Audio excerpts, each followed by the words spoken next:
Ibu Dewi. Assalamualaikum warahmatullahi wabarakatuh. Selamat pagi Bapak dan Ibu sekalian. Salam sehat untuk kita semua pagi ini. Saya mohon maaf, cek suara dulu. Apakah suara saya jelas? Jelas, Bu. Jelas, Bu. Baik, Jelas, Bu. Baik, terima kasih. Bapak dan Ibu sekalian, teman-teman semua, pagi ini kita akan mengikuti dua presentasi yang akan dibawakan oleh dua narasumber kita, yaitu Profesor Syukur dan Profesor Sudarsono. Pada yang pertama adalah peran pemulihan tanaman dalam menunjang ketahanan pangan yang akan disampaikan oleh Prof. Syukur. Kemudian yang kedua adalah peran bioteknologi tanaman dalam menunjang ketahanan pangan yang akan disampaikan oleh Prof. Sudarsono.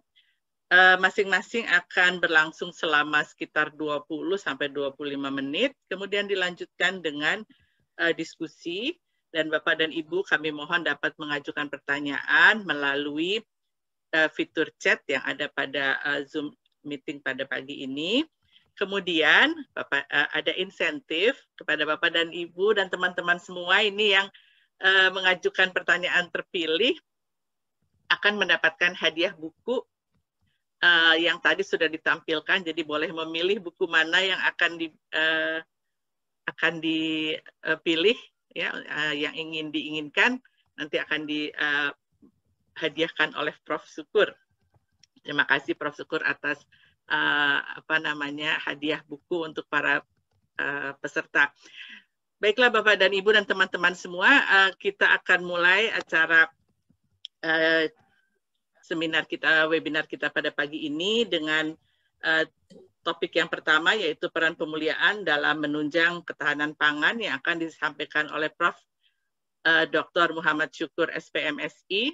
Beliau adalah dosen pada divisi Genetika dan Pemulihan Tanaman, salah satu divisi yang mendukung program studi pemulihan dan bioteknologi tanaman. Beliau juga adalah Ketua Umum PERIPI 2017 sampai sekarang. Beliau menyelesaikan S1-nya di IPB, kemudian S2 juga di IPB, dan S3 di IPB pada tahun 2007. Jadi beliau ini adalah salah satu profesor muda kami yang prestasinya luar biasa karena pernah menjadi inovator di IPB, inovator kemudian mendapatkan penghargaan sebagai dosen berprestasi peringkat 1 nasional tahun 2014, dan juga yang berhubungan pemulihan, beliau adalah penerima hak akil tahun 2012. Ya, jadi ini sudah lengkap Pak Syukur ini prestasinya.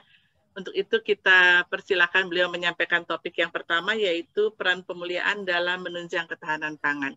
Kepada Prof. Syukur saya persilahkan. Baik, terima kasih Ibu Dr. Tri Kusumaningtyas. Yang saya hormati Dekan Sekolah Pasca Sarjana IPB, Prof. Anas Miftah Fauzi. Yang saya hormati Dekan Fakultas Pertanian IPB, Pak Dr. Sugianta. Ketua Departemen Agronomi Hortikultura IPB, Prof. Edi Santosa, Ketua PSS 2 S3 Pemulihan dan Bioteknologi Tanaman, Ibu Dr. Yediwanti dan Ibu Dewi Sukma, Kepala Divisi Genetika dan Pemulihan Tanaman, Prof. Suryono, Kepala Divisi Bioteknologi Tanaman, Prof. Sudarsono, para guru besar dan dosen di AGH maupun PBT, para pemulia senior, saya lihat ada Prof. Hidayat, tadi ada Prof. Hengki, terima kasih telah bergabung, para alumni PBT, kemudian para dosen di berbagai perguruan tinggi, ya, dan peserta webinar yang berbahagia. Assalamualaikum warahmatullahi wabarakatuh. Selamat pagi dan salam sejahtera bagi kita semua. Ya. Anak raja menyulap katun, sayang merbah di pohon cemara. Izin membuka dengan pantun, saya sembah pembuka bicara. Mencari timba si anak dara, di bawah sarang burung tempua. Salam sembah sudah dibuka, semoga kita semua sehat sentosa. Amin ya robbal alamin. Senang sekali saya dapat berjumpa dengan Bapak Ibu sekalian dalam keadaan daring. Ya, semoga kita semua selalu dalam keadaan sehat seperti yang saya sampaikan di pantun tadi. Mohon izin saya untuk share screen, Bapak Ibu sekalian. Seperti yang disampaikan oleh Bu Ding tadi, tema yang diamanatkan kepada saya adalah peran pemulihan tanaman dalam menunjang ketahanan pangan. Ya. Saya awali dengan ini, bahwa Indonesia pernah mendapatkan penghargaan dari WHO pada tahun 1985 atas prestasinya yang mencapai swasembada pangan. Ya. Penghargaan ini terima langsung oleh Presiden Soeharto pada waktu itu. Dan kita ingat bahwa apa yang mengawali atau yang menyebabkan kita mencapai swasembada beras itu adalah varietas-varietas yang dikembangkan pada pemerintahan Orde Baru. Ya, salah satu produknya yang cukup terkenal itu adalah varietas unggul tahan wereng. Jadi varietas unggul, namanya varietas unggul waktu itu sangat-sangat kita kenal di media massa, di berbagai kesempatan ketika Pak Harto itu berbicara di kelompok pencapir dan lain sebagainya. Namun sebetulnya 28 tahun sebelum itu Presiden pertama kita, Bung Karno, sudah menyampaikan bahwa berkat usaha di bidang pemuliaan, bidang pertanian, dengan cara ngawin-mengawinkan, itu, seleksi, dan lain sebagainya, maka akhirnya didapatlah varietas yang namanya Bengawan, yang kebal terhadap penyakit mentek waktu itu, dia punya kualitas bagus, rasanya sih enak, dan produksi lebih tinggi daripada yang dikenal sebelumnya. Dan ini disampaikan oleh Bung Karno pada saat peletakan batu pertama Fakultas Pertanian Universitas Indonesia. Ya, ini adalah varietas Bengawan yang dimaksud oleh Bung Karno, yang dilepas tahun 1943. Ini merupakan varietas padi yang pertama kali dilepas hasil persilangan. Sebelum itu ada juga yang dilepas tapi introduksi. Yang tertuanya adalah dari 3 negara, Cina, India, dan Indonesia. Di mana daya hasilnya 3,5 sampai 4 ton per hektar. Jadi ini mengawali nanti yang penghargaan kepada Indonesia ya, berupa swasembada pangan, swasembada beras pada saat itu. Kemudian berkat teknologi pemulihan tanaman, maka kemudian muncullah berbagai varietas unggul baru. Ini adalah varietas padi revolusi hijau yang dilepas tahun 1968, yang kemudian mulai memperbaiki arsitektur tanamannya, ya, kemudian umurnya juga dilihat, dan daya hasilnya ditingkatkan dari tadi 3,5 sampai 4 menjadi 4 sampai 5 ton per hektar. Kemudian kita kenal padi pasca revolusi hijau itu R64 pas tahun 1986, dan sampai saat ini saya kira masih sangat terkenal, dan turunan-turunannya padi yang sekarang itu adalah dari IR ya, Ciherang juga saya kira, yang daya hasilnya juga sudah mulai lebih tinggi dibandingkan sebelumnya, 5 sampai 6 ton per hektar. Ya. Kemudian yang terbaru itu adalah varietas tipe baru, ya, diperbaiki lagi arsitektur tanamannya, idiotype tanamannya, ya, di mana jumlah anakannya tidak terlalu banyak, tetapi semua produktif, gabah permalainya banyak, dan produktivitasnya luar biasa meningkat menjadi 6 sampai 9 ton per hektar. Dan saya kira IPB di sini ada Pak Hajrial, ini juga sudah merilis padi tipe baru ini, IPB 3S ya, tahun 2012 dengan rata-rata hasil 7 ton per hektar, dan potensi hasilnya dapat mencapai 11,2 ton per hektar gabah kering giling. Nah, dengan demikian kalau kita lihat peningkatan produktivitas padi khususnya tadi dari 3 sampai 9 ton ini tidak lepas dari aktivitas para pemulia, tidak lepas dari pemuliaan. Ya, kalau kita lihat juga di sini berbagai data di dunia kita bisa lihat, selain Indonesia ada Cina, India, Jepang, Thailand, dari tahun ke tahun produktivitasnya mengalami peningkatan, khususnya padi. Diawali sebetulnya dari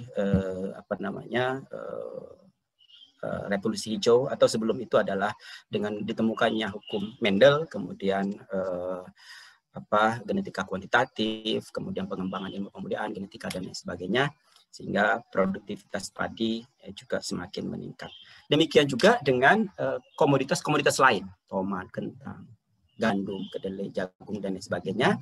Ini bisa kita lihat semenjak diperkenalkannya, semenjak pemuliaan mulai berbasis ilmu, ya. Sebelumnya adalah berbasis seni, basis ilmu, namun seni juga tidak ditinggalkan. Saya kira kolaborasi gabungan antara ilmu dan seni, maka produktivitas berbagai tanaman ini meningkat 2 kali lipat, 3 kali lipat, bahkan kalau pada jagung itu luar biasa peningkatannya.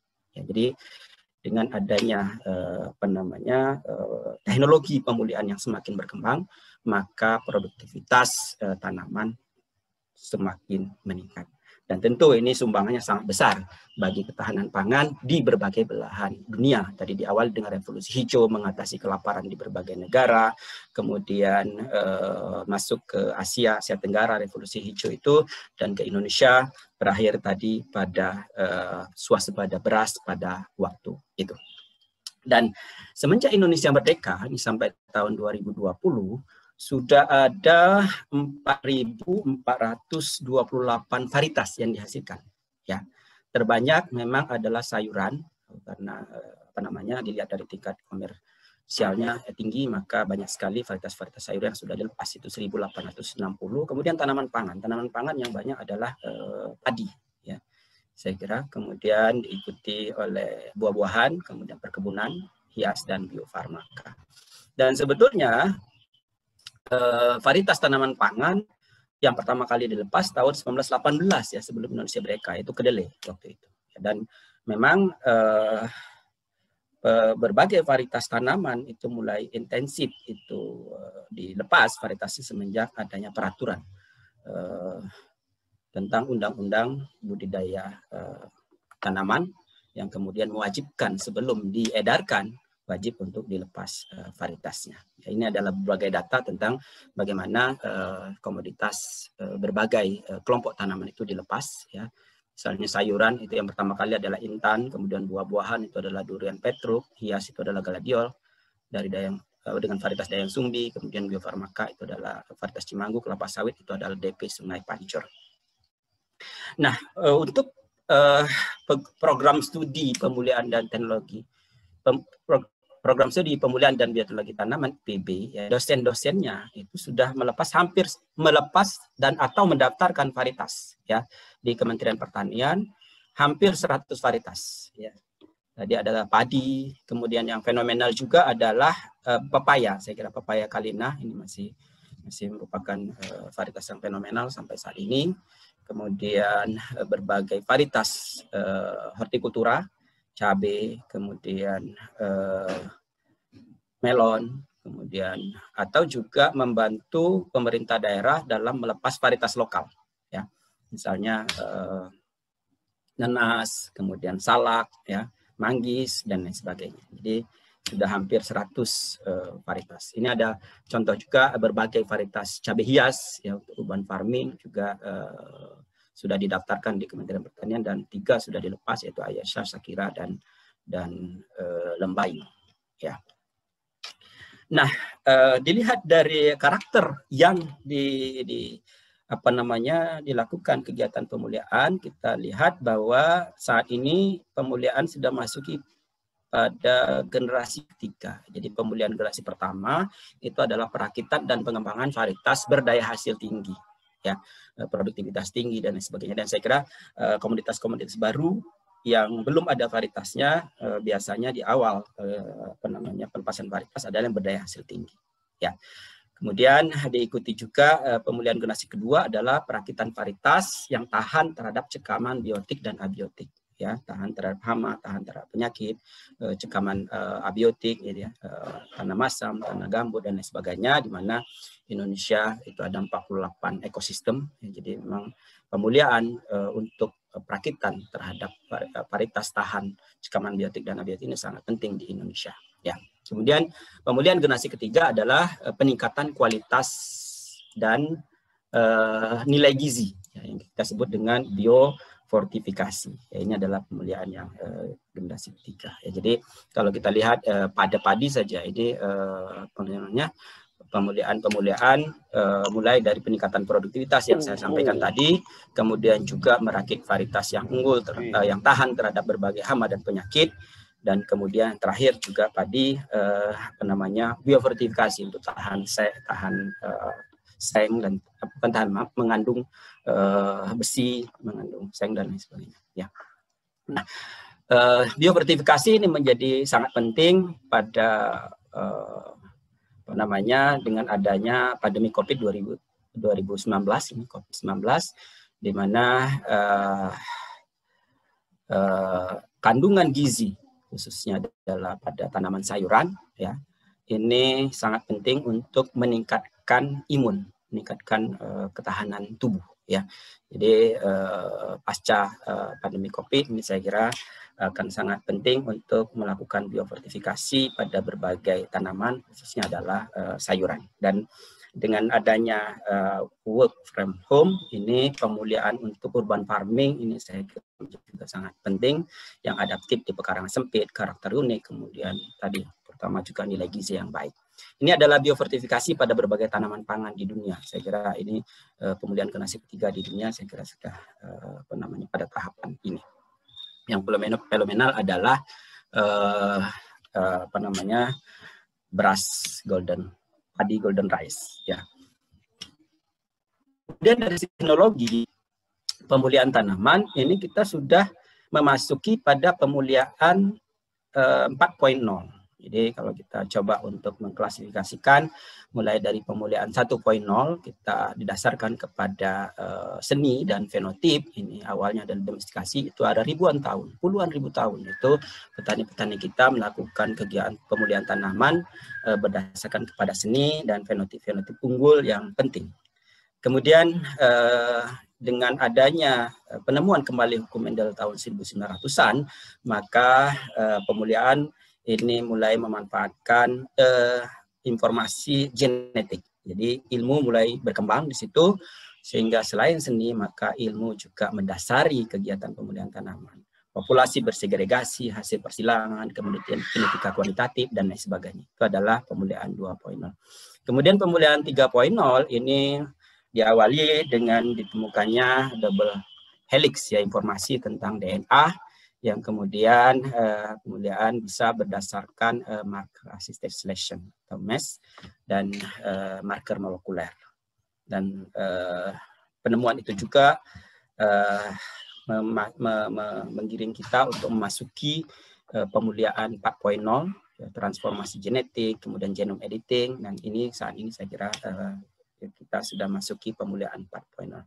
Namun demikian saya kira dalam prakteknya di lapangan, pemulihan menggabungkan berbagai hal ini ya, dua atau lebih ya. Jadi transformasi genetik, genome editing atau marker assisted selection, persilangan itu melebur menjadi satu dalam rangka saya kira untuk mencapai tujuan merakit varietas yang baik, yang adaptif terhadap lingkungan di Indonesia.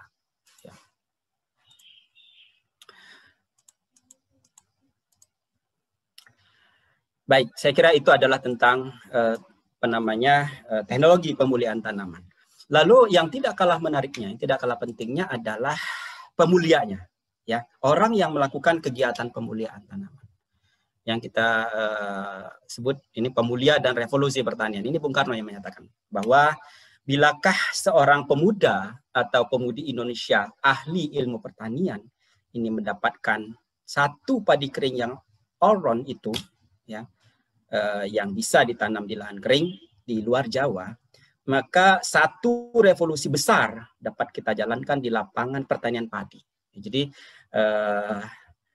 kalau kita lihat sejarahnya juga bahwa revolusi hijau itu diawali juga dengan kegiatan pemulia yang menghasilkan varietas gandum yang pendek, yang produktivitas tinggi. Dan saya kira Bung Karno sangat paham dengan itu sehingga menyatakan bahwa kalau pemuda-pemudi itu bisa menghasilkan varietas-varietas yang adaptif di berbagai lingkungan di luar Jawa, maka suatu revolusi. Sehingga Bung Karno mengajak tahun 52 untuk masuk ke Fakultas Pertanian Universitas Indonesia, di mana beliau menyatakan bahwa kita butuh ratusan ahli seleksi. Waktu itu belum ada istilah pemuliaan, ratusan ahli seleksi atau pemulihan tanaman. Sehingga bisa menghasilkan berbagai varietas yang adaptif pada berbagai lingkungan di Indonesia, tidak hanya di Jawa. Tidak hanya padi. Maka Bung Karno menyatakan ratusan.